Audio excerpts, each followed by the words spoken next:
अभी इसके अंदर नाथानुसंधान में सब चीजें मिक्स होके आ रही थी, अलग अलग बहुत सारी मुद्राएं बीच में, जैसे कुछ पहले कुछ आधा अधूरा बताया उसको अभी आगे करके, जैसे कल हमने बीच में पढ़ा, बीच में सांभवी का बीच में वर्णन आया, अभी बीच में खेचरी का, तो ये सब चीजें आएंगी। मतलब वो कंप्लीटनेस की तरफ जो कुछ रह गया था कुछ पोर्शन उनका, वो सब इधर बताते हुए अब चल रहे हैं। ये हमने श्री सांभवी ये वाला यहाँ तक हमने कर लिया था कि सांभवी के सांभवी मुद्रा में श्री लगाया जाता है, और ये सांभवी और खेचरी मुद्रा में अवस्था और धाम की वजह से भेद है, लेकिन उसके बाद भी फिर भी दोनों में चित्त का लय होता है, यानी कि वो स्थिति जो हमें चित्त आनंद स्वरूप देती है। तो इसीलिए दोनों मुद्राओं को का महत्व बताया था यहाँ पर। आज हम यहाँ से शुरू करने वाले हैं। तारे ज्योतिष संयोजिए किंचित उन्मेद भ्रुवो पूर्व योगम मनोयुजन उन्मनीकार का क्षणात। अब आगे यहाँ पे इसमें बता रहे थे कि क्या करना है हमें, दृष्टि को ज्योति में लगाकर, यानी तारे ज्योति संयोजी बोल रहे हैं कि दृष्टि को ज्योति में लगाकर, ज्योति मतलब आत्म ज्योति जो हमारा आज्ञा चक्र है, जहाँ भ्रुवों के बीच में, भ्रुव यानी कि जब हम जैसे सांभवी करते हैं तो भ्रू मध्य पे जो नजर रखते हैं, तो वो भ्रुवों को थोड़ा ऊपर उठाकर, यानी भ्रुकुटी को जब ऊपर उठाकर वहां पे ध्यान लगाते हैं, तो वहां पे हमें दृष्टि को लगाना है। और मन में पूर्व योगम मनोयुजनम जो पहले बता दिए गए, जो हमें पहले ध्यान का तरीका बताया गया है, उसको करने से फिर हमें जल्दी ही उन्मनी अवस्था प्राप्त होती है। यानी कि देखिए जितना भी हम पढ़ते आ रहे हैं पहले का, अब वो सबका एक तरह से सार मिलता जा रहा है हमें। कुछ चीजें वहां बताई थी, कुछ चीजें अब आगे जोड़ जोड़ के उसको अब वो पूरा करते हुए आगे की तरफ बढ़ रहे हैं हम इसमें। ठीक, अब इसमें देखिए एक श्लोक ये आता है कि केचिद आगम जालेन केचिद निगम संकुले केचिद त्रकेण मोहयंती नैव जानन्ति तारकम। कि कुछ साधक, केचित मतलब कुछ साधक आगम के चक्कर में पड़ते हैं। आगम मतलब जो हमारे वेद शास्त्र हैं जिसमें जो लिखा हुआ है उसके चक्कर में पड़ते हैं। कई लोग क्या होता है निगम के शोरगुल में जो सुना इधर उधर से उसमें, और कोई क्या होता है केचित तर्केण मोहयंती, कुछ क्या होता है तर्क वितर्क ही करते रहते हैं। तो वो क्या करते हैं कि वो असलियत में जो सही ज्ञान है, जो सही हमारी जो हमें जहाँ पहुंचना है, सिद्धि को पाना है, वहां तक वो लोग पहुंच ही नहीं पाते। वो केवल इन्हीं बहसबाजी में, इन्हीं चीजों में उलझे रह जाते हैं कि इसमें वेद में इसमें ये लिखा है, इस ग्रंथ में ये लिखा है। वो केवल अपना दिखावा करने के लिए, अपने आप को बड़ा दिखाने के लिए वो तर्क वितर्क ही करते रह जाते हैं। तो ऐसे लोगों को कभी भी ये उन्मनी अवस्था नहीं प्राप्त होती। देखिए मैं इसको एक बार पढ़ के बता देती हूँ आपको कि कई साधक आगम के जाल में, कई निगम के शोरगुल में, और कोई तत्व को तर्क वितर्क से जानने में मोहित रहते हैं। मतलब बस वो एक वही करते हैं, उसके लिए इतना डिबेट टाइप वो चलता रहता है, दूसरों से बस पूछते रहेंगे, बताते रहेंगे, लेकिन असलियत में जो सार है उसको वो नहीं जान पाते, वो उसी में उलझे रह जाते हैं। तो क्या होता है कि वो लोग मुक्ति देने वाली यानी तारने वाली उस उन्मनी अवस्था को नहीं जान पाते। क्योंकि जो लोग होते हैं ना असली चीज तो जान ही नहीं पाते, वो ऊपर ऊपर ही केवल तैरते रहते जिसे कहते हैं। आगे इसमें बता रहे हैं कि अब यहाँ पर एक चीज, एक क्रिया बताई गई है कि अर्धो अर्ध उन्मिलित लोचना स्थिर मना नासाग्र दत्तक्षण चंद्राक अर्कव अपि लीनताम उपनयन निष्पन्द भावेन या ज्योति रूपम अशेष बीजम अखिलम दे दीप्यमान परम तत्वम तत्पदम एति वस्तु परम वाच्यम किम अत्राधिकम। अब इसी सांभवी मुद्रा में या उसमें हम करते हैं वो चीज का वर्णन यहाँ किया जा रहा है कि जिस योगी के आधे नेत्र खुले हों, अर्ध उन्मिलित मतलब आधे नेत्र खुले हों, और जो एकाग्रचित स्थिर मन हो और नासाग्र पर दृष्टि, एकाग्रचित है और नासिका के अग्र भाग पर दृष्टि हो, और जिसने क्या चंद्र का अपीलीनताम, जिसने इड़ा पिंगला की क्रियाओं को मंद कर दिया यानी निरोध कर दिया, इड़ा पिंगला से को निरोध करके सुषुम्ना में प्राण को लीन कर दिया, ऐसा साधक उस परम तत्व की स्थिति को प्राप्त कर लेता है जो ज्योति स्वरूप होता है और संपूर्ण जगत का बीज तेजोमय है। तो यहाँ पे ये सब चीजों का एक तरह से मिक्सचर ही हो रहा है कि कुछ बातें बताई गई हैं कि जिनके आधे नेत्र मतलब कि वो पूरा ध्यान की अवस्था में है, एकाग्रचित होके बैठे हैं, आधे नेत्र खुले हैं और ध्यान, लेकिन ध्यान कहाँ है, उनकी दृष्टि नासिकाग्र पर है, और उन्होंने ईड़ा पिंगला की क्रियाओं को बंद कर दिया और सुषुम्ना में प्राण को लीन कर लिया। यानी कि ये अब हमारी जो हमारे क्या बोलना चाहिए इसको, जब हम मनोमनी अवस्था या उन मनी अवस्था की तरफ जब जा रहे हैं, उस स्थिति में आ गए हैं। मतलब यहाँ पर अब हमें सिद्धि प्राप्त होने वाली जो दिशा है, उस मतलब ऐसी स्थिति में जब हम आएंगे कि जब हमने अपने प्राण को सुषुम्ना में लीन कर लिया, तभी हमें उस परम तत्व की प्राप्ति होगी। तो वो उस स्वरूप का यहाँ पे वर्णन किया गया है, और वही ज्योति स्वरूप जो होगा वही संपूर्ण जगत का बीज है, यानी उसी को तेजोमय बीज कहा गया है। अब आगे बता रहे हैं इसमें कि जब हमारा कब हमारा जो ध्यान है वो उसका हमें फल मिलेगा। तो इसमें आगे बताया जा रहा है कि दिवा न पूजिएत लिंगम रात्रो चैव न पूजिएत, सर्वदा पूजिएत लिंगम दिवा रात्रि निरोधता। अब दिवा मतलब दिन, जानते हैं सब लोग दिन को, और दिन का वो किससे किया जा रहा है, दिन मतलब सूर्य से, और सूर्य कौन सी सूर्य नाड़ी अगर हम कहें तो वो हमारी पिंगला नाड़ी है।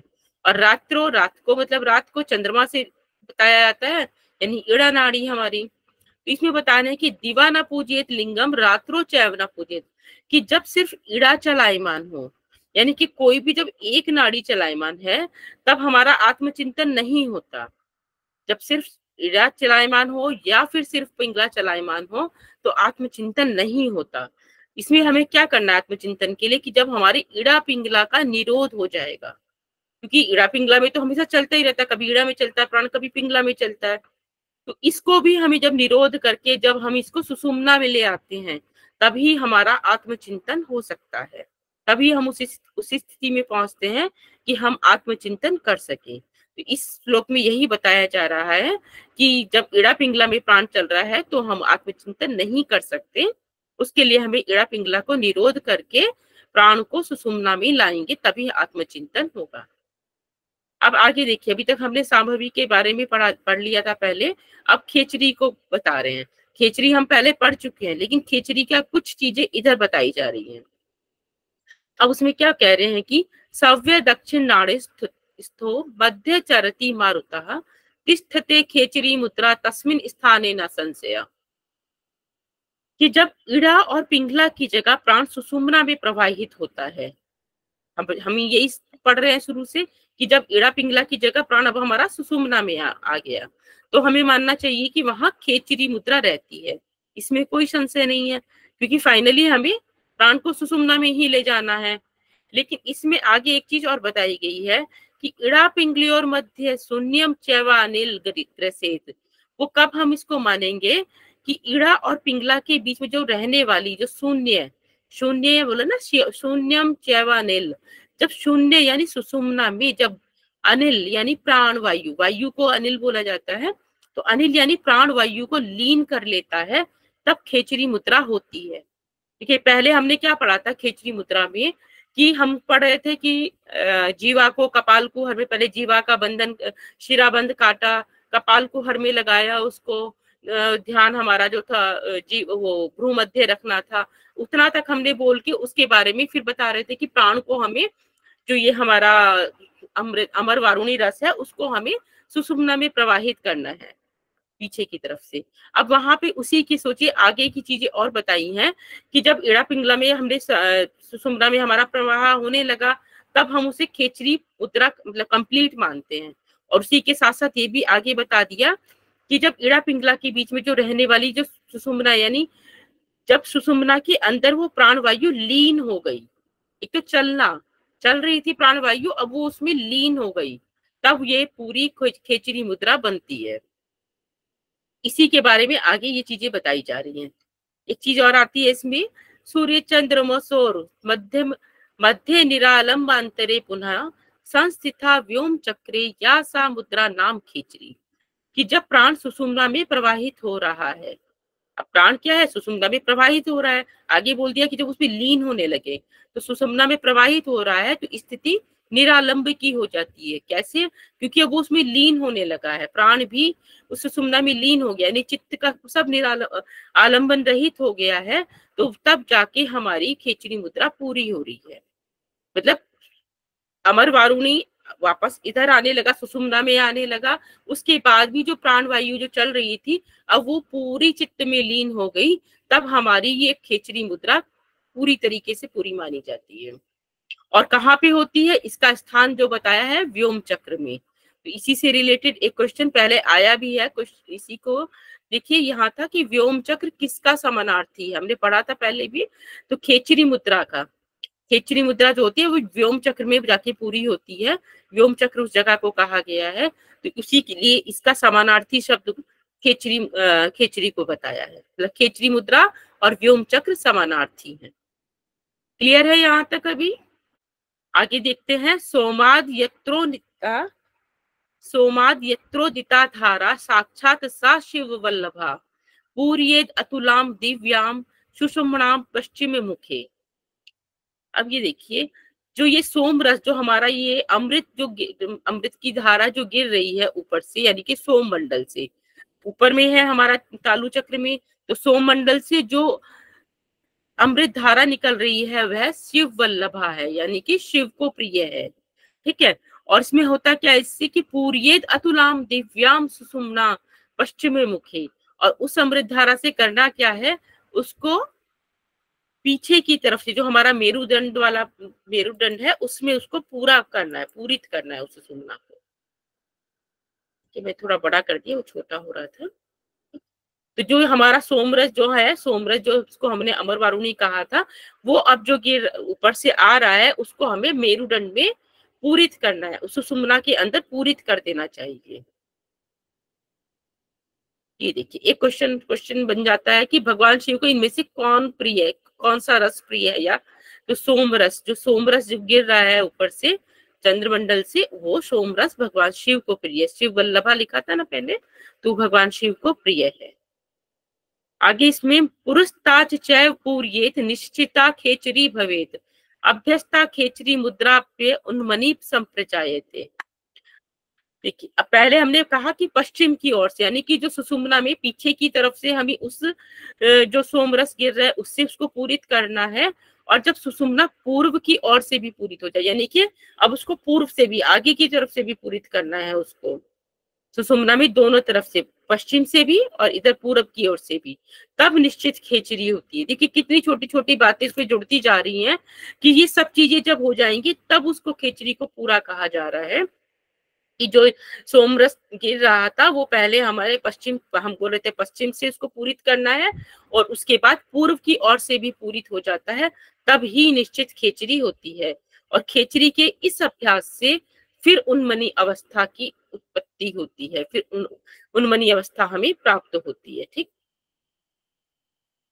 आगे इसमें 48वें श्लोक में भ्रुवोर मध्य शिव स्थानम मनस्तत्र विलीयते ज्ञातव्यम तत्पदम तुर्य तत्र कालो न विद्यते।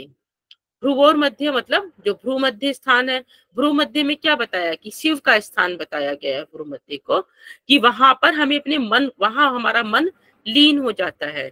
जब अब हमारा चित्त लीन होता होता कहाँ आ रहा है, ऊपर की तरफ चल रहे हैं हम आज्ञा चक्र में, तो अब वहां आकर अब हमारा मन लीन हो जाता है, और उसे तूर्य अवस्था, यानी कि सबसे जो उच्च अवस्था, सर्वोच्च अवस्था जो बताया ना, ज्ञात व्यम तत्पदम तूर्य तत्र कालो न विद्यते। तो जब हमारा मन आज्ञा चक्र में जाके लीन हो गया, तब उस अवस्था को उस सर्वोच्च अवस्था कहा गया है, यानी तूर्य अवस्था कहा गया है। क्यों कहा है इसको इतना सर्वोच्च स्थान? क्योंकि वहां पर जो हमारा आज्ञा चक्र है वहां पर शिव का वास है, तो इसलिए वहां पे कोई काल का कोई भय नहीं है, कोई वहां हमें मृत्यु नहीं छू सकेगी, इसलिए इस स्थान को सर्वोच्च स्थान बताया गया है। आगे इसमें देखेंगे, अभ्यसेत खेचरी तावद यावत स्याद योग निद्रता संप्राप्त योग निद्रस्य कालो नास्ति कदाचन। अब खेचरी देखिए कितनी चीजें करते करते करते अब जाकर लास्ट में ये बोल रहे हैं कि अब हमें खेचरी मुद्रा का अभ्यास कब तक करना चाहिए। तो तब बता रहे हैं इसमें, अभ्यसेत खेचरी तावत, कि खेचरी का अभ्यास कब तक करना चाहिए, यावत स्याद योग निद्रता, की जब तक हमें योग निद्रा ना प्राप्त हो जाए, यानी कि योग निद्रा की स्थिति प्राप्त हो जाने पर काल भी नहीं रहता। जैसे कि योग निद्रा हम जानते हैं ना, एक प्रकार की आध्यात्मिक नींद है ये। इसमें क्या होगा कि जब हमारा मतलब एक चेतना वाली, हम सोते हुए भी मतलब जागते हुए भी सो तो रहे हैं लेकिन जगे हुए हैं, मतलब चेतना हमारी बनी हुई है, तो उस स्थिति को योग निद्रा कहा जाता है। तो खेचरी मुद्रा में हमें तब तक करते रहना है वो अभ्यास जब तक कि हमें योग निद्रा ना प्राप्त हो जाए। इस तरह का सवाल इससे आया था काफी पहले, जहां तक मुझे याद है कि ये योग निद्रा का जिक्र किस मुद्रा के दौरान आया है इस तरीके से, या फिर खेचरी का अभ्यास कब तक करते रहना चाहिए, इसका सवाल इससे भी बन सकता है। तो इसमें है कि जब तक हमें योग निद्रा की प्राप्ति ना हो जाए तब तक हमें खेचरी का अभ्यास करना है। क्लियर है? आगे चलते हैं।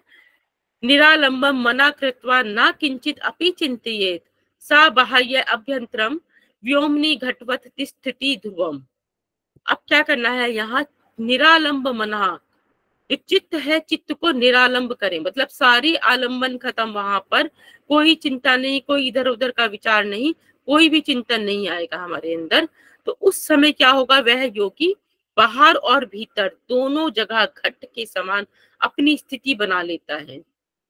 अब इसको समझने के लिए ऐसे समझते हैं हम, जैसे चित्त है अभी हमारा, चित्त क्या है अभी हमारा, तो हम तो इसी इसमें लगे हुए हैं संसार में कि जब हमें कुछ चीजों का ज्ञान हो जाए, जैसे कि प्रकृति और पुरुष की बात करते हैं, तो पुरुष तो एकदम अलग है प्रकृति से, लेकिन हुआ क्या कि पुरुष प्रकृति के संपर्क में आने से पुरुष अपने आप को प्रकृति के साथ वो समझ बैठा कि वही प्रकृति का हिस्सा है, और वो खुद को उसी तरीके से मतलब उसकी समान समझने लगा। लेकिन जब किसी को, जब हमारे यहाँ चित्त का निरालंब हो गया, यानी कि आलंबन बाहर से खत्म हो गया, और पुरुष को पता चल गया कि वो तो अलग है, इससे प्रकृति से अलग है, उसका कोई इधर से कोई लेन देन नहीं है, तो वो फिर क्या होगा? अपने अंदर में उसको ये विचार आने पे वो सारी चिंताओं से परे हो जाएगा, क्योंकि जो अभी तक प्रकृति के साथ जुड़ के वो सांसारिक चीजों में फंसा हुआ था, घर परिवार बाकी की चीजें जो उसको चिंताएं थी वो सब थी, लेकिन जब उसको ये चीज समझ आ गई कि वो तो है ही नहीं इस प्रकृति से जुड़ा हुआ, वो तो अपने आप में एक अलग है, उसका एक अलग अस्तित्व है, तो तब उसकी वो सारी चिंताएं भी खत्म हो गई। तो उस समय पे क्या होता है? वह योगी बाहर और भीतर दोनों जगह घट के समान अपनी स्थिति बना लेता है, मतलब कि वो बाहर भी वैसा ही है, भीतर भी, यानी दोनों दोनों और आकाश, तब वह दोनों ही ओर से आकाश में परिपूर्ण रहता है। यानी आकाश, अगर बाहर आकाश है तो उसके अंदर भी वैसा ही आकाश है, मतलब अंदर से वो एकदम शांत हो गया, तो जो बाहर की स्थिति थी उसको कोई फर्क नहीं पड़ रहा, किसी चीजों में वो फंस नहीं रहा है। इसी का एक थोड़ा सा और एक चीज आएगी, भी दिखाती हूँ आपको। इसमें है बाह्य वायु तथा यथा लीनस तथा मध्यो न संशय, स्वस्थाने स्थिरताम एति पवनो मनसा सह, कि जैसे जैसे बाहर का प्राण लीन होता रहता, अभी तक क्या था? बाहरी दुनिया में थे, तो बाहर से जब हम धीरे धीरे प्राण को लीन किया, वैसे ही जो हमारा आंतरिक प्राण है वो भी धीरे धीरे चित्त में लीन होने लग जाता है, इसमें कोई संशय नहीं है, और तब प्राण मन के साथ अपने स्थान में स्थिरता को प्राप्त कर लेता है। यानी कि जो अभी तक बाहरी दुनिया में बाहरी सब चीजों में लगा था, तो धीरे धीरे चीजें होंगी, पहले बाहर से हम अपने आप को अंतर्मुखी करेंगे, फिर जो आंतरिक प्राण है अब वो भी चित्त में लीन होना शुरू हो जाएगा, तब हम अपने को स्थिरता को प्राप्त कर पाएंगे। ठीक है? और इसमें आगे, एवं अभ्यस्तेय तस्य वायु मार्गे दिवानिशम अभ्यासाज जिर्यते वायुर मनस्तत्रेव लियते। और ये सब चीज होगी कैसे? ये एकदम तो हो नहीं जाएगी, तो उसके लिए हमें अभ्यास करते रहना होगा। कैसे? कि दिन रात अभ्यास करने से। एवं अभ्यस्ते तस्य वायु मार्गे दिवासिनम, यानी कि आप दिन रात अभ्यास जब करेंगे तो साधक का प्राण और मन वहीं लीन हो जाता है। मनस तत्रेव लिए थे, मतलब इतना अभ्यास करेंगे, ये नहीं कि एक दिन अभ्यास किया तो हमारा प्राण लीन हो जाएगा, उसके लिए दिन रात हमें अभ्यास में लगे रहना पड़ेगा, तब हम उस स्थिति में पहुंचेंगे। और फिर इसके आगे क्या हो रहा है? जब हमने इतना अभ्यास करते जा रहे हैं तो क्या स्थिति होगी तब अभ्यासी की? कि अमृते प्लाव यद देहम आपाद तल मस्तकम सिद्धत्य एव महाकायो महाबल पराक्रम। तब क्या है कि जो वो रस जो है, वो सोम रस जो है, इतना परिपूर्ण हो गया हमारे शरीर में। अभी तक तो हम उसको ऊपर से नीचे ला रहे थे, और हम उस स्थिति से आगे बढ़ गए। यानी कि पहले जैसे हमने पढ़ा कि पश्चिम दिशा से, फिर पूर्व दिशा से, अब इतना पूरा शरीर हमारा अमृत से इतना छलकने लगा, जिसे कहते हैं कि सिर से लेकर पांव तक देह को अमृत से भर दिया हमने। अब उस अमृत को भरने से क्या हो रहा है, उससे क्या हो रहा है, योगी का शरीर दिव्य हो रहा है, महाबली हो रहा है, महापराक्रमी, क्योंकि सारी शक्तियां उसको मिल रही हैं। मतलब किस शक्ति से, मतलब ना कि केवल शारीरिक शक्ति, शारीरिक मानसिक हर तरीके से वो मतलब उसमें बल आ रहा है। तो इस तरह से एक दिव्य शरीर वाला वो योगी हो जाता है।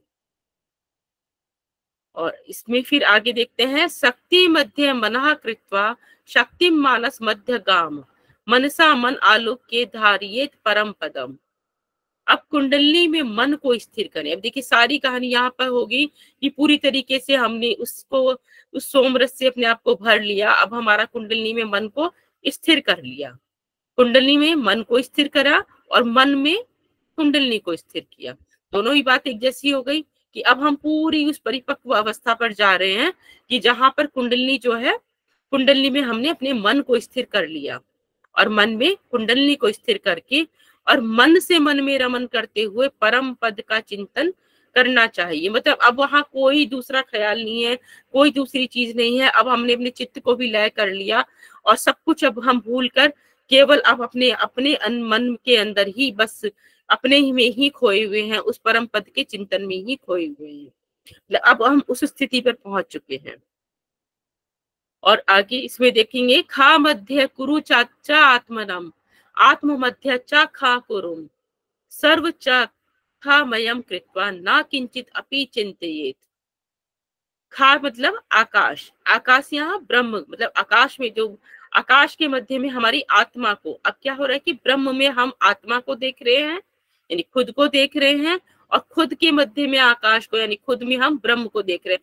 वो स्थिति पे आ गए। अब हम इतना मतलब अब उस परमानंद में लीन हो गए कि अब वो मैं ब्रह्म हो गया और ब्रह्म में मैं हो गया, वो वाली स्थिति आ गई है यहाँ पर। तो आकाश के मध्य में खुद को देख रहे हैं और खुद में ब्रह्म आकाश को देख रहे हैं, और इस तरह सब कुछ आकाश में करके चिंता से विमुक्त हो गए। तो यानी कि अब हम पूरी वो फाइनल स्टेज पर आ गए हैं कि अब कोई बाहरी चीज नहीं है, कोई चीज अब हमारे अंदर, कोई ख्याल, कोई विचार, कुछ भी नहीं है। यहाँ पे एकदम वो शून्य वाली स्थिति हो गई कि हम ब्रह्ममय हो गए, ये स्थिति आ गई। अब इसी को इस श्लोक के माध्यम से बताया जा रहा है, अंता शून्यो बहि शून्य शून्य कुंभ इवाम्बरे अंता पूर्णो बहि पूर्णा पूर्ण कुंभ इवानवे। ये जैसे अंता शून्य, शून्य मतलब खाली, जो बही शून्य, कि जैसे खाली घड़ा हर वक्त आकाश में रहता है, वैसे ही अंदर से भी शून्य और बाहर से भी शून्य हो जाए। जैसे खाली घड़े का एक एग्जाम्पल दिया जा रहा है कि अंदर खाली घड़ा है तो उसमें क्या है, आकाश रहेगा। खाली घड़ा है तो आकाश, बाहर भी आकाश है और उस घड़े के अंदर भी खाली आकाश है।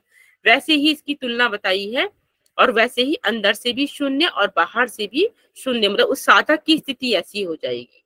और सेम वे अगर हम इसको कहें कि पूर्ण, अगर ये पूर्ण भरा हुआ है, यानी कि समंदर के अंदर अगर उस घड़े को रख दिया जाए तो जो समंदर है वो बाहर भी है और उस घड़े के अंदर भी वो समंदर है। तो दोनों ही स्थिति में वो पूर्ण, अगर पूर्णता की स्थिति की बात करें तो वो पूर्ण हो जाता है, और अगर खाली की बात कर रहे हैं तो घड़ा बाहर भी खाली है, अंदर भी खाली है। मतलब घड़ा आप अपने आप से एक उसके साथ कंपेयर कर सकते हैं कि जैसे अब हम हैं, हमने अपने अंदर की सारी चीजों को खत्म कर दिया, खाली हो गए अब हम। तो जो स्थिति परमात्मा की है, वही स्थिति में अब हम पहुंच जाएंगे। तो इस तरीके से ये दोनों चीजें जो बताई जा रही हैं इसी रेफरेंस में बताई गई है। क्लियर हुआ? अब देखिए, अब धीरे धीरे करते करते हम थोड़ा सा नाद की तरफ बढ़ने वाले हैं। बीच में एक दो क्वेश्चन है, ये शायद आप लोगों ने पढ़ा होगा तो शायद आप आंसर कर पाएंगे इसका। हठ प्रदीपिका के अनुसार नाद की अवस्थाएं बताएं। बताइए आप लोग माइक खोल के, कौन कौन से आंसर होंगे, पता होगा शायद आप लोगों को। अभी हमने पढ़ा नहीं। क्या बोल रहे हैं दोबारा? मैम ABD, आरंभ अवस्था, घटावस्था और परिचय अवस्था। हाँ, आरंभावस्था, घटावस्था, परिचय अवस्था, ठीक है। और लास्ट में एक 4 अवस्थाएं होती है, निष्पत्ति अवस्था होती है। अभी वो हम आगे जाएंगे तब देखेंगे, ये बीच में क्वेश्चन आ गया तो देख लिया, ठीक है। चलिए, ये तो हमने पढ़ा है। हठी और प्रतिपिका के अनुसार शक्ति के पर्यायवाची हैं, बताइए क्या कौन कौन से हैं? मैम ईश्वरी को छोड़कर सब हैं, भुजंगी, भुजंग, अरुधंती। ईड़ा भी नहीं होगा, ईड़ा नहीं है, ईड़ा भी ईड़ा नहीं होगा। अरुंधति और ईश्वर।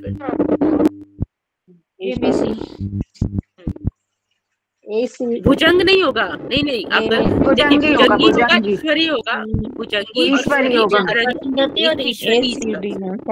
भुजंग कोई नहीं था उसके अंदर ना, आपने पढ़ा याद हो तो। भुजंग नहीं था, भुजंगी था और ये था ईश्वरी और अरुंधति। एक बार रिवाइज कर लीजिएगा उनको भी। चलिए, अब थोड़ा सा और हमारा आगे बढ़ रहे हैं। बाह्य चिंता न करते हुए तथा अवांतर चिंतनम सर्व चिंतां परित्यज्य न किंचित अपि चिंतयेत्। अब क्या बता रहे हैं इसमें कि साधक को संसार के बाहर और भीतर के विषयों का चिंतन नहीं करना चाहिए। यानी कि अब हम बाहरी संसार से तो विमुख हो ही गए हैं, अब वो अंदर का भी जो चिंतन था अब वो भी खत्म होता जा रहा है। और सभी चिंतन को त्याग कर किसी भी विषय में ना लगाएं। मतलब अब वो विषय वो खत्म हो गया, वो कहते हैं ना, मैं वाली चीज भी खत्म होती जा रही है। एक जैसे योग सूत्र में आता है ना कि एक स्थिति ऐसी आती है कि लास्ट में जब कैवल्य की तरफ बढ़ते हैं कि ये रहता है कि हम किसका ध्यान कर रहे हैं। तो जब वो वाली स्थिति भी खत्म हो जाती है कि मैं किसका ध्यान कर रही हूँ, तो मैं वाली चीज भी खत्म हो जाए, तो वहां तक अब हम पहुंच रहे हैं कि संसार के बाहर का चिंतन तो हमने छोड़ ही दिया, भीतर का भी छोड़ दिया। अब कोई चिंतन, कोई विषय हमारे अंदर नहीं रह रहा है यहाँ पर। तो सारी चिंताओं से हम दूर होके, इवन ये कहना चाहिए कि खुद को भी भूल गए, ये वो वाली स्थिति पहुंच रहे हैं अब हम।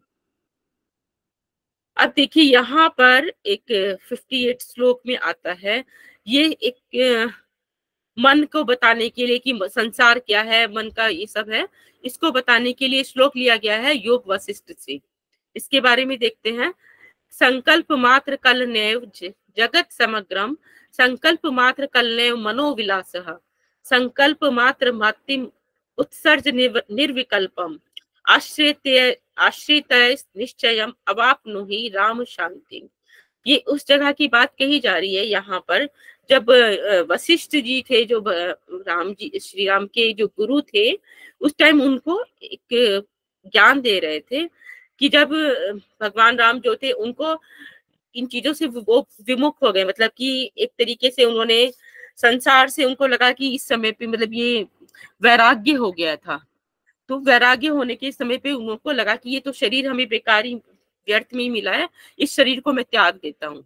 तब वशिष्ठ जी उनको यहाँ पे ज्ञान देते हैं कि शरीर हमें यूं ही नहीं मिला है, ये शरीर हमें मिला है कुछ पाने के लिए, कुछ आगे की उसमें जाने के लिए, मतलब समाधि की तरफ जाने के लिए।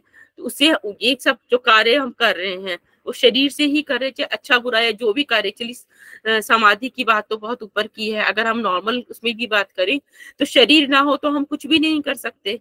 तो शरीर का होना जरूरी है, शरीर को साथ ही हम आगे की यात्रा में चलते हैं। तो उस चीज को समझाते हुए तब यहाँ वशिष्ठ जी उनको बता रहे हैं कि ये जो संकल्प मात्र कलने जगत समग्रम, कि हे राम, ये जो पूरा संसार है ये मन की कल्पना है, मन का व्यापार है। मन को रोक लिया तो संसार होते हुए भी नहीं है। मतलब अभी हम क्या होता है कि हम सांसारिक चीजों को देख के दुखी हो जाते हैं कई बार। कुछ किसी के साथ बुरा घटा तो हमें लगता है अरे ये चीज क्यों हुई, कोई किसी का कोई डेथ हो गई किसी क्लोज उसकी, तो वो चीज में परेशान हो जाते हैं लोग, कई बार तो बहुत ट्रॉमा में चले जाते हैं। लेकिन होता क्या है, वो क्या, क्योंकि हम उस इंसान से बहुत जुड़े हुए थे तो वो चीज हमें बहुत दुखी कर जाती है। वही चीज जो राम की जीवन में आई थी वो सब भी इसी तरह का कुछ हुआ था। तो यहाँ पे ये बोल रहे हैं कि जो ये संसार है ये मन की कल्पना है, मन से हमारी इंद्रियां जुड़ी, अब इंद्रियां जुड़ी हैं, सब कुछ है, तो उसी में हमें अच्छा बुरा सब महसूस हो रहा है। तो इसी अगर हमने मन को रोक लिया, यानी अगर हमारे किसी से कोई रिश्ता नाता नहीं है तो हमें किसी को कोई मर रहा है जी रहा है तो हमें ज्यादा फर्क नहीं पड़ता उन चीजों को। तो इसी चीज को बता रहे हैं कि जो मन है, मन का ये हमारे मन की सोच है, हमारे मन का व्यापार है। तो मन को आत्मा में लगा दो। भाई जीवन तो जीना है, इस मन को जो हम जितना ज्यादा बाहरी दुनिया में देखेंगे वो चीजें हमें परेशान करती रहेंगी। शरीर मिला है, जीवन तो जीना है, लेकिन हमें एक्चुअल में किस चीज के लिए जीवन मिला है, हमें वहां फोकस करना है। तो इसको इसी का कहा है कि मन को आत्मा में लगा दे तो शाश्वत शांति मिलेगी। नहीं तो क्या होगा, हम उसी सुख दुख में ही उलझे रहते हैं। अभी हम सब सांसारिक लोग हैं, हम थोड़ा सा किसी का सुनते हैं तो मन हमारा परेशान होता है, हम अपना किसी नियर डियर का सुनेंगे तो हमारा मन परेशान हो जाएगा, बाकी हम किसी अनजान का सुनेंगे तो शायद उतना दुख नहीं होगा। तो क्या होता है कि जहां हम जिससे ज्यादा जुड़े होते हैं वहां चीजें हमें ज्यादा परेशान करती हैं। तो इसी के लिए बोला है कि मन को आत्मा में लगा दो, या फिर जैसे गीता में भी बताया है कि जीवन को ऐसे जीना है कि सांसारिक जीवन में होते हुए भी इस संसार से ऊपर उठ के आपको जीना है, अपने एक अलग आध्यात्मिक यात्रा में जीना, जीवन को जीना चाहिए। तो वही चीज इस तरह की यहाँ पे बताई जा रही है कि मन को हर तरफ से हटाकर आत्मा में लगा दे। अगर हम आत्मा में लगा देंगे तो हमें अपने आप में फिर वो एक रहेगा कि हमारा जो हमारी जीवन जो मिला है इसका एक्चुअल हमारा डेस्टिनेशन क्या है, कहाँ जाना है हमें, क्यों केवल हम ये जीवन इसीलिए तो नहीं लाए कि ये घर परिवार या ये सब सगे संबंधी यही सब हम देखते रहें, इसके अलावा भी तो कुछ जीवन का इसका मतलब होगा। तो ये चीज यहाँ इस किससे बताई जा रही है। तो यहाँ पे बोला है कि चित्त के विलीन हो जाने पर कैवल्य की स्थिति प्राप्त हो जाती है। यानी कि जब हम मन को आत्मा में लगा देंगे, चित्त को अपना इतना उस अवस्था तक ले आएंगे कि जब हमारा चित्त विलीन हो जाएगा तब हमें कैवल्य की स्थिति प्राप्त होती है। तो कहने सुनने में तो बहुत छोटी छोटी बातें लग रही हैं, खैर उस स्टेज तक पहुंचने में तो शायद जन्मों लग जाते होंगे। तो ये उसी तरीके से यहाँ भगवान राम को उन्होंने वशिष्ठ जी ने बताया है। अब कैसे यहाँ पे इन चित्त और उसका जो मेल है वो कैसे है, इस श्लोक के साथ बताया जा रहा है कि कर्पूरम अनले यद्वत् सेंधवम सलीले यथा तथा संधि यमानम च मनस तत्वे विलीयते। जैसे कपूर होता है, कपूर को अग्नि के साथ अगर जब मिल जाएगा तो जैसे आग में कपूर मिल जाता है, यानी वो बिल्कुल जब खत्म हो जाएगा, आग उससे एकदम ऐसे हो जाएगी कि कपूर का पता ही नहीं चलेगा, मतलब पूरा उसको जल ही जाएगा तब खत्म होगा। सेम जब जल में नमक मिला दिया तो वो जल में विलीन हो गया, यानी आग में कपूर विलीन हो गया, जल में नमक विलीन हो गया। वैसे ही ब्रह्म में मिला मन विलीन हो जाता है।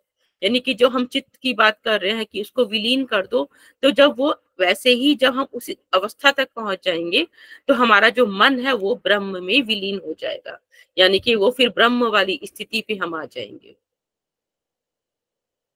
आगे इसमें अब क्या है कि जो हमें अभी तक हम सब जानते हैं क्या ज्ञान है उसके बारे में जिसमें बताया जा रहा है कि ज्ञेयम सर्व प्रतीतम च ज्ञानम च मन उच्यते ज्ञानम ज्ञेयम सम नस्तम नान्य पंथा द्वितीय कहा।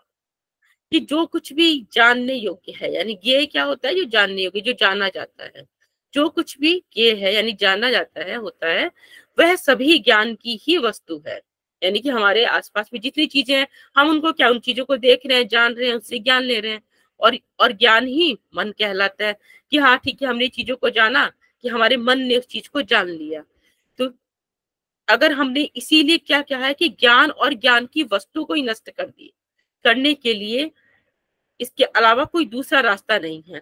जो ये हमारा ज्ञान है इसकी हमने इस ज्ञान को ही अगर हमने खत्म कर दिया, इसलिए ज्ञान और ज्ञान की वस्तु को नष्ट करने के लिए के अलावा कोई दूसरा रास्ता नहीं। यानी कि मन को हम कब विलीन कर पाएंगे कि जब ये ज्ञान है ये सब चीजें हैं हम इनसे ही इनको ही खत्म कर दें। जो जानने योग्य था जान लिया, सब कुछ हो गया, जान लिया, सब खत्म, बस आगे की जर्नी पे फिर हम चलते जा रहे हैं। तो ये वही चीजें बताई जा रही है इसमें। मनोदृश्यम इदम सर्वम यत् किंचितम सा चराचरम मनसो है उन्मनि भावाद्वैत नवोलभ्यते। जो कुछ भी दिखने वाला संपूर्ण विश्व है यह मन का विषय है। देखिए अभी तक कोई बातें हो रही कि हमने क्या मन से जाना कोई चीजों का, वो देखा उसी को लगा हाँ ये संसार में ये चीजें हैं। और जब उन्मनी भाव को हम प्राप्त हो जाते हैं तब किसी तरह का द्वैत भाव नहीं रह जाता, यानी कि वहां सब कुछ एक हो गया। द्वैत तब तक है जब तक हम उन चीजों को अलग अलग अलग तरीके से देख रहे हैं, कि खुद को हम अलग रख रहे हैं और दूसरी चीजों को देख रहे हैं, तो हम वहां द्वैत भाव है, हमारे अलावा हम चीजों को देख रहे हैं। लेकिन जब हमने सब चीजें जान ही ली, हमने सब मन का जो विषय था खत्म हो गया, हमारे लिए सब चीज एक जैसी ही हो गई, तो वहां पे वो द्वैत भाव खत्म हो गया।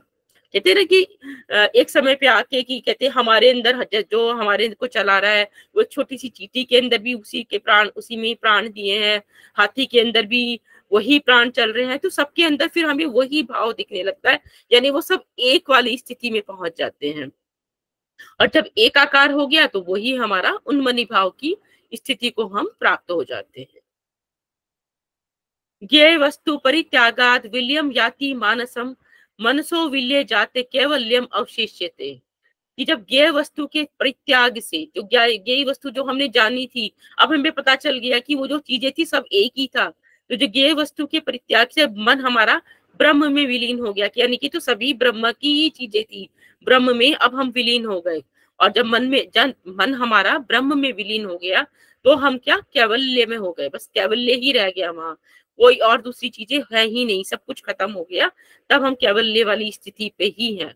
पर कैवल्य ही शेष रह जाता है, मीन्स कैवल्य ही है वहां, जो इधर उधर दूसरी चीजें हमें दिख रही थी सब खत्म, यानी कि मन हमारा ब्रह्म में विलीन हो गए हम, तो कैवल्य की स्थिति को हमने प्राप्त कर लिया। एवं नाना विधोपाया सम्यक स्वानुभवान्वितः समाधि मार्गा कथिता पूर्वाचार्य महात्मा भी। कि जो पूर्व के आचार्य और महात्माओं ने अपने अनुभव के आधार पर विविध प्रकार के समाधि मार्गों के बारे में बताया है, जैसे अलग अलग समाधि के मार्ग बताए हैं, तो उसमें क्या बता रहे हैं कि सुषुम्नाय कुंडलिन्ये सुधाय चंद्र जन्मने मनो उन्मने नमस्तुभ्यम महाशक्ति चित आत्मने। की जो सुषुम्ना कुंडलिनी आज्ञा चक्र से श्रावित होने वाला सुधा यानी अमृत, मनोमणि चित स्वरूप महाशक्ति आपको नमस्कार है। यानी कि जो हमारी ये कुंडलिनी की, ये जो हम अपनी मनोमणि स्थिति या समाधि की जो बात करते हैं, तो उसमें क्या क्या चीजें आ रही हैं हमारी सुषुम्ना, जो सुषुम्ना नाड़ी में, और सुषुम्ना नाड़ी में क्या हो रहा है, कुंडलिनी का कुंडलिनी आगे बढ़ रही है, कुंडलिनी का चलायमान हो रहा है, और उसके बाद क्या हो रहा है, जो सुधा यानी कि जो अमृत चल रहा है वो आज्ञा चक्र तक पहुंच रहा है, और उसके बाद हमारे को मनोमणि स्थिति जो प्राप्त हो रही है, यानी इतनी सारी चीजें हमारी इसके अंदर इन्वॉल्व हो रही हैं, तो उन सबको वो नमस्कार करते हैं, क्योंकि इन सब के मदद से ही हम समाधि पर पहुंच रहे हैं।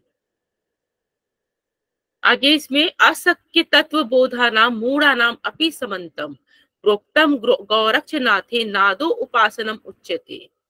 अब स्वात्माराम जी कहते हैं कि जो तत्व ज्ञान को पाने में असमर्थ लोगों के लिए, जो अभी तक जो हम देख रहे थे वो तो जिनको तत्व ज्ञान था वो पा रहे थे इसको, पर जिनको जो तत्व ज्ञान को नहीं पा सकते हैं, उनके लिए अब आके नाद की उपासना का वर्णन कर रहे हैं। प्रोक्तम गौरक्षनाथे नादोपासनम उच्यते।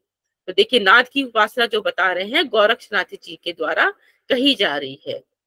स्वात्माराम जी यहाँ पे इनको कह रहे हैं, देखिए हम पढ़ गए हैं कि स्वात्माराम जी ने लिखा है, लेकिन जो नाद की उपासना का जो वर्णन किया है वो गोरक्षनाथ जी के द्वारा किया गया है।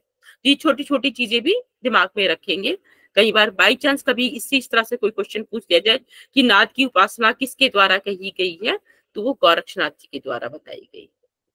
ठीक, अब यहाँ पर नाद की बारे में कुछ चीजें आती हैं। श्री आदिनाथेन सा पाद कोटि लय प्रकारा कथिता जयंती नादा अनुसंधानकम एकम एवं मन्या महे मुख्यतम लया नाम। कि जो श्री आदिनाथ हैं, आदिनाथ जी मतलब भगवान शिव जी ने बताए हैं, लय के 1.25 करोड़ प्रकार बताए हैं। यही कह सकते हैं कि आदिनाथ ने लय के 1.25 करोड़, लय मतलब समाधि के 1.25 करोड़ तरह की समाधि बताई गई हैं। अब 1.25 करोड़ में क्या बता रहे हैं कि जो लय में नादा अनुसंधान जो है, अब जो हम नाद पढ़ने वाले हैं उन 1.25 करोड़ में उसको प्रमुख बताया गया है, नादा अनुसंधान को। तो इससे एक सवाल बनता है कि हठ प्रदीपिका के मुताबिक आदिनाथ ने कुल कितने लय बताए हैं, तो कितने लय बताए हैं बताएंगे आप लोग? 1.25 करोड़। 1.25 करोड़ बताए हैं। और 1.25 करोड़ में कौन प्रमुख है? नादानुसंधान। नादानुसंधान। अब ठीक है, देखिए अब नादानुसंधान की अब विधि शुरू हो रही है कि नादानुसंधान कैसे करना है, कैसे इसको हम सुनाएंगे। मुक्तासने स्थितो योगी मुद्राम संधाय सांभवे शृणुयाद दक्षिणे कर्णे नादम अंतास्थितम एक धी। क्या करना है, मुक्तासन स्थित हो, यानी कि मुक्तासन में बैठकर जो नाद नाद हम सुनेंगे वो नाद अनुसंधान कैसे होगा, सबसे पहले मुक्तासन में बैठकर और सांभवी मुद्रा लगाकर। ठीक है, तो मुक्तासन में बैठेंगे, सांभवी मुद्रा लगाकर दाहिने कान से अंदर के नाद को सुनने का प्रयास करें। इसमें 3 चीजें आ गई हैं इसके अंदर। इसमें एक तरह से क्वेश्चन आ सकता है कि नाद का जब नाद को सुनने के लिए हमें किस अवस्था या इसके लिए किस आसन में बैठते हैं या कौन सी मुद्रा लगाते हैं, ऐसे करके कोई भी क्वेश्चन बन सकता है। या किस कान से, देखिए स्पेशली मेंशन किया गया है कि दाहिने कान से अंदर के नाद को सुनना है। तो मुक्तासन में बैठकर सांभवी मुद्रा लगाकर दाहिने कान से अंदर के नाद को सुनने का प्रयास करें। ठीक, क्वेश्चन देखिए यहाँ पे बना दिया है कि किस आसन में बैठकर नाद अनुसंधान का अभ्यास करेंगे, बताइए। मुक्तासन। मुक्तासन में। और मुद्रा, कौन सी मुद्रा में ध्यान लगाएंगे, और किस कान से नाद को सुनना है, दाहिने कान से। दाहिने कान से। ठीक है, तो ये 3 चीजें यहाँ से बन जाती हैं। आगे देखते हैं इसमें श्रवण पुट नयन युगल घ्राण मुखा नाम निरोधनम कार्यम शुद्ध सुषुम्ना सरणो स्फुटम अम्ला श्रूयते नादः। अब इसकी स्थिति कैसे बता रहे हैं, कैसे कैसे हमें नाद को आगे सुनने के बारे में बताया गया कि हमारे हाथों की स्थिति क्या रहेगी। तो दोनों कान, दोनों आंख और दोनों नाक और मुंह को बंद करें, यानी कि जैसे कुछ षणमुखी मुद्रा लगाते हैं ना, दोनों कान बंद हो गए, दोनों आंखों को बंद किया, नाक और मुंह को बंद करें और फिर पूरी तरह निर्मल यानी मल रहित होकर उस सुषुम्ना मार्ग में स्पष्ट नाद सुनाई देता है। से कि भ्रामरी करते हैं हम एक तरीके से, भ्रामरी में तो हम खुद से गुंजन करते हैं, उसमें एक वैसा वाइब्रेशन होता है, लेकिन यहाँ पे केवल ये बताया है जो हाथों को, मतलब कान को, आंखों को, नाक को और मुंह को बंद करना है और फिर जो हमारे अंदर से जो नाद का प्रस्फुटन हो रहा है उसको हमें सुनना है। तो ये तरीका बताया गया है इसमें नाद को सुनने का। और नाद अनुसंधान के दौरान योगी को नाद का अनुभव किस नाड़ी में होता है, किस नाड़ी से होता है, बताएंगे आप लोग? सुषुम्ना। सुषुम्ना नाड़ी में। तो ठीक है, क्योंकि सुषुम्ना में ही हमारी कुंडली जागृत होकर हमारे प्राण सुषुम्ना में बह रहे हैं, तो उसी में हमें नाद का स्वर सुनाई देगा। अब नाद की 4 अवस्थाओं पर हम आ जाते हैं, ये इंपॉर्टेंट चीज है इसके अंदर। 4 अवस्थाओं का वर्णन है। आरंभश्च घटश्चैव तथा परिचयो अपि च निष्पत्ति सर्व योगेषु स्याद् अवस्था चतुष्टयम्। क्या बताया है कि सभी योगों में नाद की 4 अवस्थाएं बताई गई हैं, आरंभावस्था, घटावस्था, परिचयावस्था और निष्पत्ति अवस्था। ठीक है, यही अवस्थाएं अभी आप उसमें भी पढ़ रहे हैं ना, घेरन संगीता में भी सेम वही अवस्थाएं इधर भी हैं। अब इसका देखिए एक न्यूमेरिक बहुत अच्छा सा है, आग पानी, तो ये आसानी से आपको याद रहेगा क्योंकि इसका देखिए सीक्वेंस का एक सवाल आ जाता है कई बार, तो ऐसे याद रखेंगे, इसमें कभी गलती नहीं होगी। आ से आरंभ, घा से घटावस्था, पा से परिचय और ना से निष्पत्ति अवस्था। ये देखिए क्वेश्चन आया था कि हठ प्रदीपिका के अनुसार नाद की अवस्थाएं बताइए। यहाँ तो केवल एक नाम, मतलब ये तो वही वो पहले वाले ही क्वेश्चन है शायद, आरंभ और ये आपकी घटावस्था और परिचय अवस्था ये आ गया। कभी कभी बाई चांस ये सीक्वेंस में भी आ सकता है, तो इसके लिए आपको ये निमोनिक अच्छा काम करेगा। ऐसे तो याद रह ही जाते हैं, बाकी कभी बाई चांस कभी ऐसे लगता है कि सीक्वेंस में गड़बड़ी हो, तो आग पानी एक आसान तरीका है इसको याद रखने का। अब आरंभ अवस्था में देखिए क्या होता है, 4 अवस्थाएं हैं। अभी 4 अवस्थाएं हमने देख ली हैं। हम अभी तक पढ़ते आ रहे थे कि 3 ग्रंथियां हैं हमारी। कौन कौन सी 3 ग्रंथि हैं, बताएंगे आप लोग? ब्रह्मा ग्रंथि, विष्णु ग्रंथि और रुद्र ग्रंथि। जी, अब यहाँ पे क्या होगा, तीनों ग्रंथियों का इन अवस्थाओं में भेदन भी होता है, वो कहाँ कहाँ होता है उसको भी देखेंगे। ठीक, तो इसमें देखिए पहले ब्रह्म ग्रंथेर भवेद भेदो है आनंद शून्य संभवा विचित्र कण को देह अनाहत सूर्य ध्वनि। कि आरंभ अवस्था में क्या हो रहा है, ब्रह्म ग्रंथि का भेदन हो रहा है, यानी शुरू की ग्रंथि में हमें इसी सीक्वेंस में इसको पढ़ रहे हैं, ब्रह्मा, विष्णु और रुद्र। ठीक है, और यहाँ पे आरंभ अवस्था है, तो यानी पहली ही अवस्था में ब्रह्म ग्रंथि का भेदन हो रहा है और जिसके फलस्वरूप आनंद का अनुभव होता है। आनंद शून्यम संभव, तो आनंद का अनुभव होता है। और कैसी आवाजें, कुछ हमें आवाज यानी नाद सुनाई देता है, तो उसकी क्या ध्वनि होती है? क्वण। क्वण मतलब आभूषण की रगड़ से जो ध्वनि उत्पन्न, जैसे होता है ना पायल की झंकार या कुछ चूड़ी कंगन ये बजने की, मतलब आभूषण की जो रगड़ से एक ध्वनि उत्पन्न होती है, वो ध्वनि, उस तरह का हमें एक नाद सुनाई पड़ने लगता है आरंभ अवस्था में। तो इसके साथ इसको याद रखेंगे, आरंभ अवस्था में ब्रह्म ग्रंथि का भेदन होता है और क्वण की आवाज हमें सुनाई पड़ती है। अब इसका फल देखते हैं।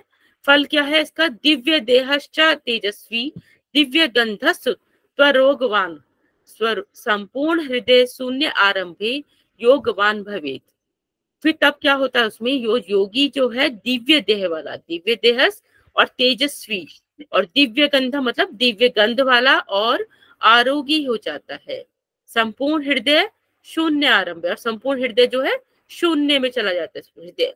अभी हम पढ़ ही आए हैं, क्योंकि हमें निरालंब की जब हम स्थिति पे जा रहे हैं तभी हमें ये सब चीजें नाद सुनाई दे रहा है, या इस तरह की स्थिति पे हम जा रहे हैं। तो वहां भी जब निरालंब की स्थिति यानी बाहरी उससे हम संसारिक जीवन से कट गए एकदम, तभी हम इसको नाद को सुन सकेंगे। तो यानी निरालंब की स्थिति जो हो जाती है पहली अवस्था में, यानी आरंभ अवस्था में।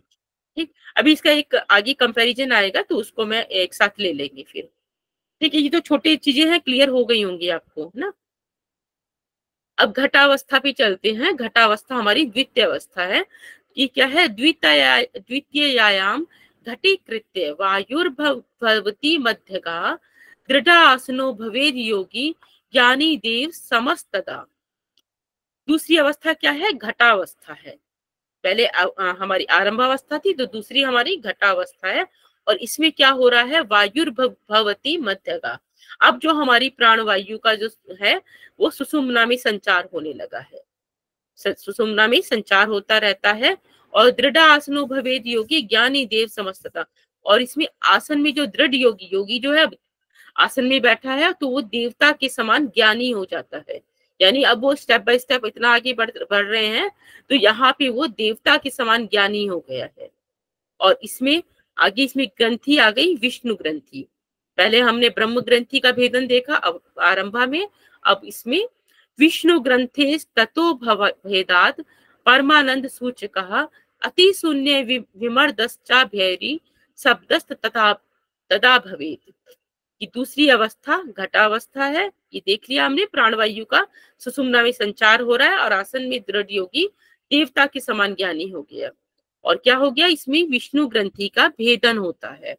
दूसरी अवस्था में विष्णु ग्रंथि का भेदन होता है, परम आनंद की प्राप्ति होती है। वहां भी आनंद की प्राप्ति हो रही थी, यहाँ भी परम आनंद की प्राप्ति हो रही है। और तब अति शून्य में, यानी अति शून्य मतलब एकदम शून्य में जाते जा रहे हैं। अब यहाँ पे दूसरी ध्वनि को क्या आ रही है? विमर्द। विमर्द मतलब विविध नादों की आवाज आ रही है। वहां हमने क्वण की ध्वनि पढ़ी थी कि जो आभूषणों की झंकार और उसका, यहाँ पे विविध नादों की आवाज आ रही है। और भेरी, भेरी मतलब नगाड़े की आवाज सुनाई देने लगती है। तो ये सब चीजें हमें थोड़ा इसको अच्छे से याद करना है कि किस अवस्था में कौन सी ग्रंथि का भेदन हो रहा है और कौन सी जो आवाज आ रही है, जो नाद सुनाई दे रहा है, वो कौन सा सुनाई दे रहा है। ठीक है, तीसरी अवस्था पे आते हैं हम, परिचय अवस्था। अब देखिए, तृतीयाम तु विज्ञेयो व्याहायो मृदल ध्वनि महाशून्यम तथा यति सर्व सिद्धि समाश्रयम।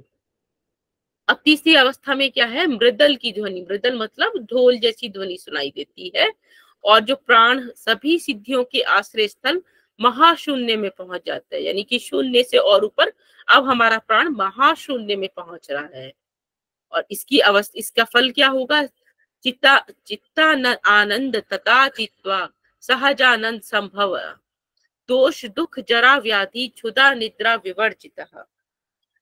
तब क्या हो रहा है? चित्त हमारा जो है, तब चित्त में आनंद के अनुभवों को त्याग कर सहज अवस्था को प्राप्त करने लगता है। अभी दोनों अवस्थाओं में हम आनंद की स्थिति पढ़ रहे थे कि आनंद में पहुंच रहा है, लेकिन अब क्या है? वो आनंद से भी और ऊपर की अवस्था में पहुंच रहा है, यानी सहज अवस्था में। वो आनंद भी उसको नहीं चाहिए, अब वो एकदम सहज अवस्था में जाता जा रहा है, परिचय अवस्था में। और यहाँ पर इसमें कोई ग्रंथि का भेदन नहीं होता। इसमें एक सवाल बनता है कई बार कि किस अवस्था में किसी भी ग्रंथि का भेदन नहीं होता, तो परीक्षा अवस्था में किसी ग्रंथि का भेदन नहीं होता।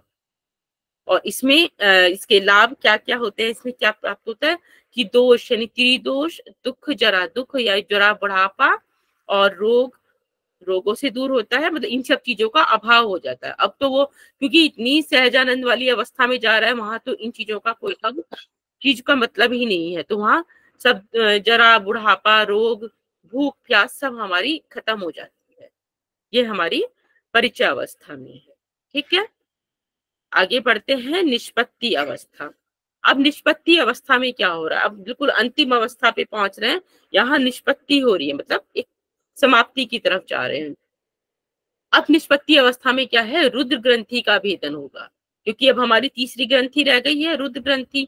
तो रुद्र ग्रंथि यदा भित्वा सर्वपीठ गतो अनिलम निष्पत्तो वैष्णव शब्दः क्वणद वीणा क्वणो भवेत।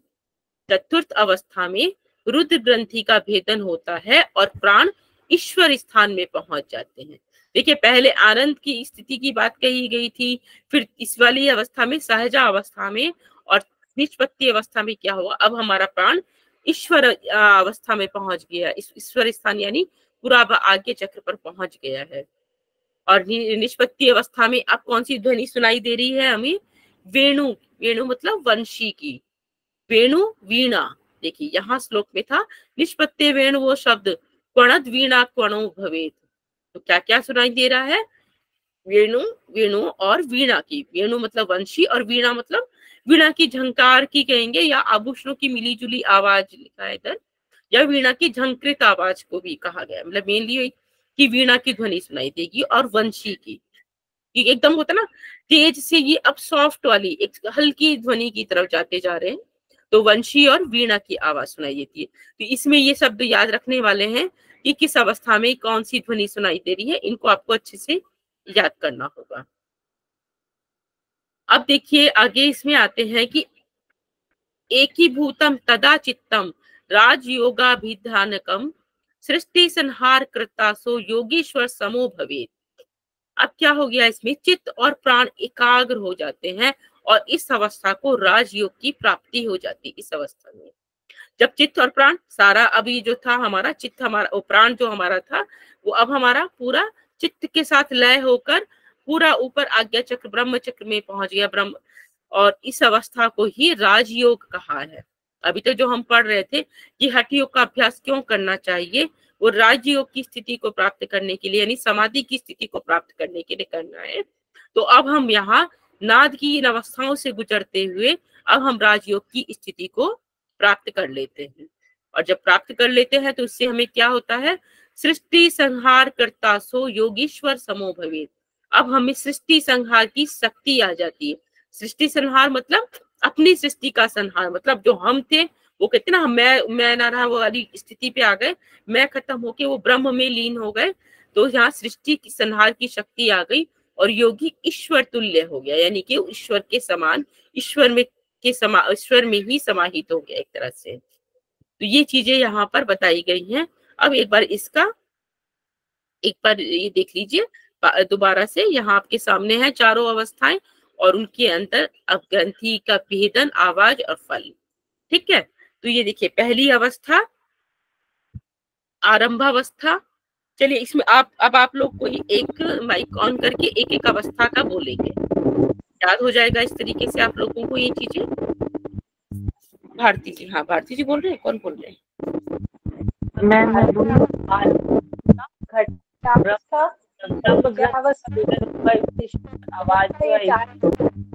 ये दो लोगों एक ही बोलिए, एक बार में एक ही कोई बोलिए, तो वो आवाज ना मिक्स हो रही है।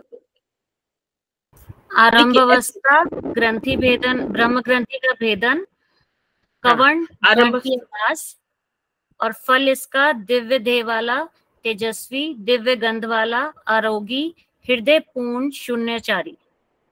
हाँ, इसको ऐसे कहेंगे जैसे आरंभ अवस्था, पहली अवस्था क्या है हमारी आरंभ अवस्था में ब्रह्म ग्रंथि का भेदन होता है और कौन सी आवाज आती है, कवर्ण की। ठीक है। कर्ण मतलब हमने कहा था कि वो आभूषण की जिससे आभूषण रगड़ के की आवाज ना, रगड़ वो आवाज आती है। और उसका फल क्या है? दिव्य देह वाला हो जाता है, तेजस्वी दिव्य गंध और वाला, दिव्य गंध वाला, आरोगी, हृदय शून्य पूर्ण और शून्यचारी। ठीक है। अब दूसरा घटावस्था। घटावस्था बोलिए, कोई और बोल दीजिए अब।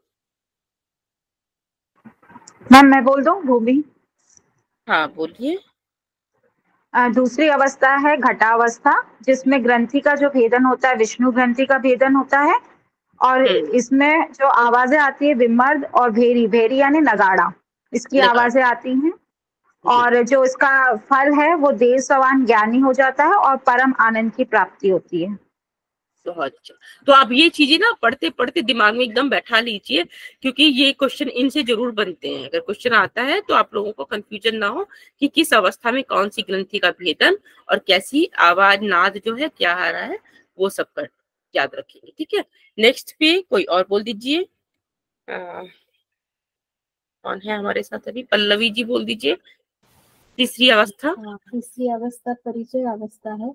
उसमें कोई भी ग्रंथि का भेदन नहीं होता है और जो आवाज सुनाई देती है वो ढोल की, भेरी की आवाज सुनाई देती है। और जो प्राण है वो सभी सिद्धियों को देने वाले आश्रय स्थल में पहुंच जाता है और इस अवस्था में आनंद अवस्था को छोड़कर सहज अवस्था में योग चला जाता है। पहुंच जाता है। यानी कि जो शुरू की दो अवस्थाएं थी वहां आनंद की अवस्था तक थे, अब तीसरी अवस्था में आके वो आनंद से भी ऊपर की अवस्था यानी सहजा अवस्था में पहुंच जाते हैं। ठीक है। और यहाँ थोड़ा सा ये और क्या कि इसका दुख दुख दोष जरा व्याधि और क्षुधा निद्रा का भी नाश हो जाता है इसमें। चलिए अब एक आखिरी अवस्था, निष्पत्ति अवस्था बोल दीजिए कोई। सुमन जी बोल देंगे। सुमन जी है, माया जी, कोई भी बोल दीजिए जिनको लगता है। हाँ बोलिए। निष्पत्ति अवस्था, इसमें रुद्र ग्रंथि का भेदन होता है और इसमें वेणु या वीणा की आवाज नाद सुनाई देता है और इससे राजयोग की प्राप्ति होती है, सृष्टि संहार की क्षमता आती है। हाँ, यहाँ पे था वेणु मतलब वंशी और वीणा, दो चीजें बताई गई थी। वेणु, अच्छा ये आगे वंशी और वीणा की आवाज, ठीक है ना? वीणा। हाँ, तो इसकी दो आवाज थी ना, मधुर जैसे पहले थोड़ा सा तेज आवाजें मृदल ढोल नगाड़ों की, इससे होते होते धीरे धीरे ये मधुर ध्वनि की तरफ आते हैं। तो लास्ट में वंशी और वीणा की आवाज पे आया। ठीक है। और यहाँ पर जो क्या बोलते हैं, जो योगी हैं वो यहाँ पर ईश्वर तुल्य हो जाते, ईश्वर के समान हो जाते, क्योंकि उनमें सृष्टि संहार की क्षमता आ जाती है। मतलब अंत में आके निष्पत्ति अवस्था में तो राजयोग की प्राप्ति हो गई उनको, तो सृष्टि संहार की क्षमता मीन्स अपनी सृष्टि का संहार हो गया उनका। तो उनका खुद के थे वो खत्म होके वो ब्रह्म में लीन हो गए, तो ईश्वर के समान हो जाते हैं। ठीक है।